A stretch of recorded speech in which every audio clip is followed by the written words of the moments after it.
بسم اللہ الرحمن الرحیم۔ السلام علیکم دوستو، غداری کیا ہے اور غدار کون ہے؟ دوستو، ویڈیو شروع کرنے سے پہلے ہمارے چینل کو اگر آپ نے سبسکرائب نہیں کیا ہے تو جلدی سے سبسکرائب کر لیں تاکہ میری ہر نئی آنے والی ویڈیو آپ دوستوں تک جلدی پہنچے۔ دوست، سابق فوجی جنرل پرویز مشرف کے خلاف فیصلے کی شکل میں پاکستان کی عدالت نے ملک کی تاریخ میں پہلی مرتبہ کسی فرد کو عین شکنی اور سنگین غداری کا مجرم قرار دیا ہے۔ خصوصی عدالت کے فیصلے میں کہا گیا ہے کہ جنرل پرویز مشرف کے خلاف عین شکنی کا مقدمہ ثابت ہوتا ہے اور عین کے آرٹیکل 6 کے تحت انہیں سزائے موت سنائی جاتی ہے۔ یہ دیکھنا ضروری ہے کہ عین پاکستان کی نظر میں غداری کیا ہے اور غدار کون ہوتا ہے۔ غداری کا تعین کرنے اور غدار کے خلاف کارروائی کا آغاز کرنے کا حق عین کس کو دیتا ہے؟ پھر یہ کارروائی کیسے ہوتی ہے؟ پاکستان میں اس کی مثالیں موجود ہیں۔ غدار کون ہے؟ عین پاکستان کا آرٹیکل 6 کہتا ہے کہ ہر وہ شخص غدار ہے جو طاقت کے استعمال یا کسی بھی غیر عینی طریقے سے عین پاکستان کو منسوخ،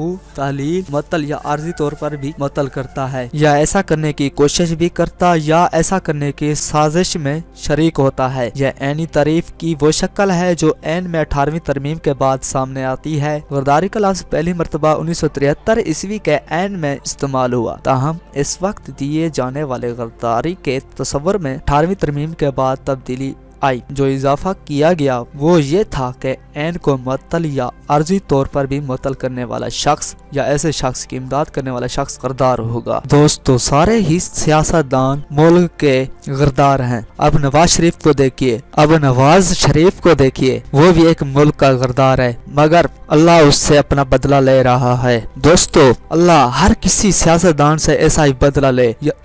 دوستو، آپ کو میری یہ ویڈیو کیسی لگی؟ اچھی لگی ہے تو اس کو شیئر کیجئے اور میرے چینل کو سبسکرائب کیجئے۔ ملتے ہیں اگلی ویڈیو میں، تب تک کے لیے مجھے اجازت دیجئے۔ اللہ نگہبان۔